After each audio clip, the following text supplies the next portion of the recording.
ये कहानी मैं समर्पित करना चाहूंगा उन सारे दोस्तों को जिनके पिता एक सैनिक हैं।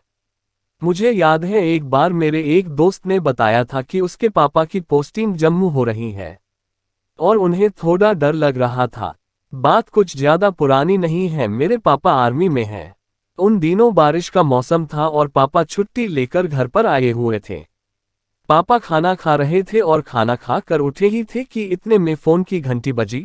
पापा पास में ही बैठे हुए थे तो उन्होंने फोन उठा लिया। उनकी बातों से पता चल रहा था कि हेड ऑफिस से फोन है और बॉर्डर पे तनाव की वजह से उनकी छुट्टी रद्द कर दी गई है और उन्हें कल तक वापस रिपोर्ट करना है बेस कैंप पर। जब आपके पिताजी आर्मी में हो और अगर ऑफिस से फोन आ जाए तो ऐसा लगता है बहुत बुरा कुछ हुआ है, पूरा घर टेंशन में आ जाता है। पूरे घर में तनाव था। पापा ने जल्दी जल्दी अपना सामान पैक किया और निकल गए। पापा की एक आदत थी, पापा जब भी घर से जाते थे तो माँ से हमेशा बोलते थे कि यूं गया और यूं आया। माँ भी हमेशा बोलती थी इंतजार रहेगा। आज भी पापा ने यही बोला और चले गए। पापा के जाने के बाद घर में सन्नाटा सा हो गया। मैं भी थोड़ा थका हुआ था तो जाकर अपने कमरे में सो गया। अगले दिन सुबह ही पापा का फोन आया कि वो बॉर्डर पे पहुंच गए हैं। हम भी अब चैन से थे पर मन में कहीं ना कहीं डर था कुछ बुरा होने का। पापा को गए 2 महीने हो गए थे। 25 दिन बाद दिवाली थी और पापा ने पहले ही छुट्टी ले रखी थी घर आने के लिए। इस बार बहुत सालों बाद पापा दिवाली पे घर पे रहते। अब बस पापा के आने का इंतजार था। अभी भी 20 दिन बाकी थे। शाम के समय टीवी के आगे बैठकर न्यूज़ देख रहा था कि तभी पता चला कि बॉर्डर पर गोलियां चल रही हैं और 4 जवान मारे गए हैं। माँ ने घबरा कर पापा को फोन मिलाया। 3 से 4 बार में फोन लगा पर पापा ने फोन नहीं उठाया। उधर से बुआ का भी फोन आने लगा, वो भी घबराए हुई थी। माँ ने उनसे झूठ बोल दिया कि सब सही है, घबराए नहीं, बात हुई है, वो काम कर रहे हैं इसलिए फोन नहीं उठा पाएंगे। बुआ से बात करने के बाद माँ ने दोबारा फोन किया और इस बार पापा ने फोन उठा लिया। उधर से गोलियां चलने की आवाज आ रही थी इसलिए उतना कुछ सुनाई नहीं दे रहा था पर इतना पता चल गया था कि पापा सही हैं। खैर रात हुई और सब थोड़ा बहुत खाना खाकर सो गए क्योंकि बॉर्डर पर भी गोलियां चलनी बंद हो गई थी। तो पापा ने घर पर फोन करके बता दिया था कि सब सही है और टेंशन ना ले, सो जाए, वो जहां है वहां तक गोलियां पहुंच नहीं सकती इसलिए वो सेफ है। सुबह हुआ और मैंने न्यूज़ देखने के लिए टीवी खोला तो पता चला कि रात में दुश्मन के सैनिक बॉर्डर क्रॉस करके हमारे इलाके में घुस आए थे और कुछ सैनिकों को मार करके चले गए। जैसे ही मैंने ये बात माँ को बताई कि फोन आ गया और माँ ने फोन उठा लिया। उधर से जो सुना उस पे यकीन करना थोड़ा मुश्किल था। पापा को पीठ में गोली लगी है और हालात बहुत नाजुक हैं, हमें फौरन राजस्थान आना होगा। मुझे नहीं पता कि अब क्या करना है। मैं फौरन माँ को लेकर स्टेशन पहुंचा। वहां बुआ पहले से ही थी, उन्हें भी ये बात बताई थी। हमने तुरंत ट्रेन पकड़ी और बैठ गए। पूरे रास्ते बुआ और माँ रोती रहीं पर मैं शांत था। मुझे भगवान पर भरोसा था कि भगवान हमारे साथ इतना बुरा नहीं कर सकते। खैर देर रात हम सब राजस्थान पहुंचे। वहां पहले से ही पापा के दोस्त थे जो हमें लेने के लिए वहां खड़े थे। हॉस्पिटल पहुंचने पर देखा पापा बेड पर लेटे हुए हैं और बहुत सारी पाइप उनके शरीर को लगी हुई हैं। कुछ खून की बोतल भी पास में लगी हुई हैं। उसके बाद मुझे होश नहीं है। मुझे फिर इतना याद है कि मैं पापा की बगल वाली बेड पर सोया हुआ था। सुबह हुई और मैं उठा, देखा पापा अभी भी वैसे ही लेटे हुए हैं। आज डॉक्टर कोई ऑपरेशन करने की बात कर रहे थे।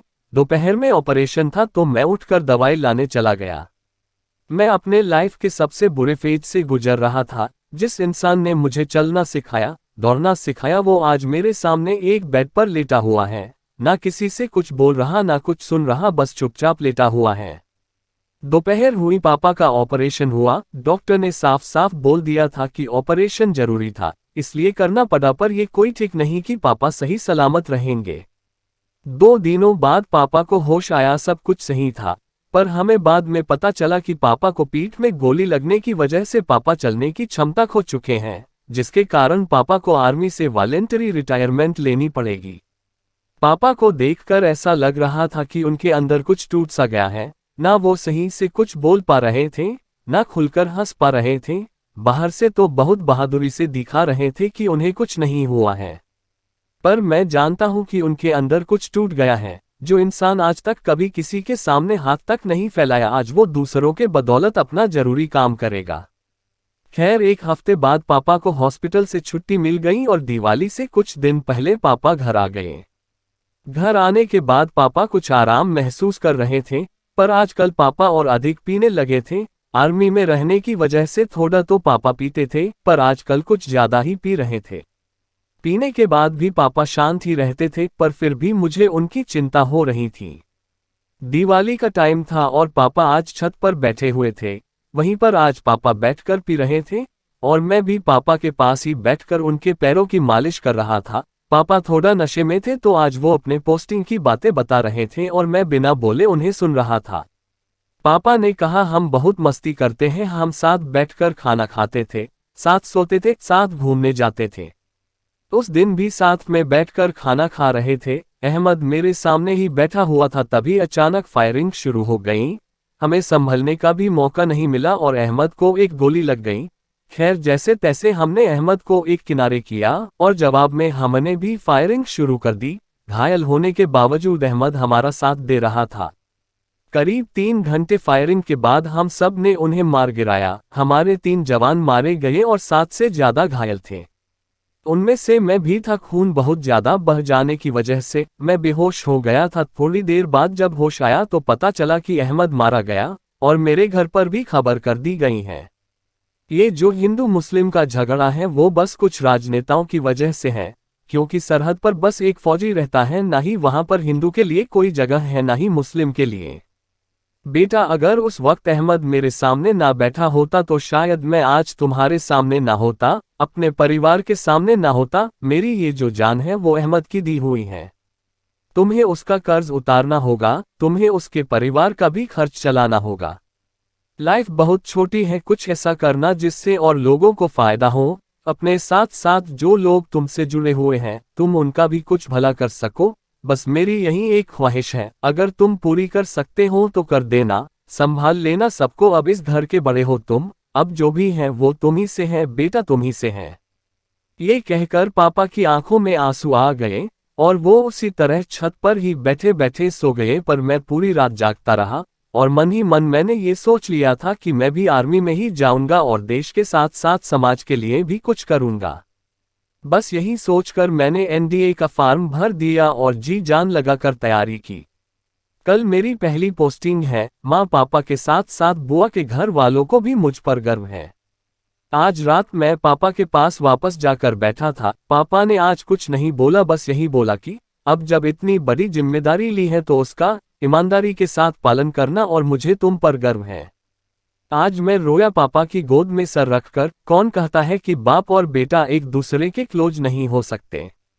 कल जा रहा मैं घर से दूर, इन सब से दूर। बस इतना ही कहना चाहूंगा कि जब घर का एक सदस्य अगर बॉर्डर पर लड़ रहा हो तो केवल वही नहीं लड़ता, उसके साथ साथ उस परिवार का हर एक सदस्य लड़ाई करता है, खुद से, समाज से, और सबसे बड़ी लड़ाई वो भगवान से लड़ता है, रोज दुआएं मांगकर।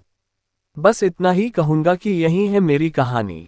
धन्यवाद। अगर आप सभी को ये कहानी पसंद आई हो तो कृपया करके इस कहानी को लाइक करें और अपने दोस्तों और परिवार को शेयर करें और चैनल को सब्सक्राइब करें।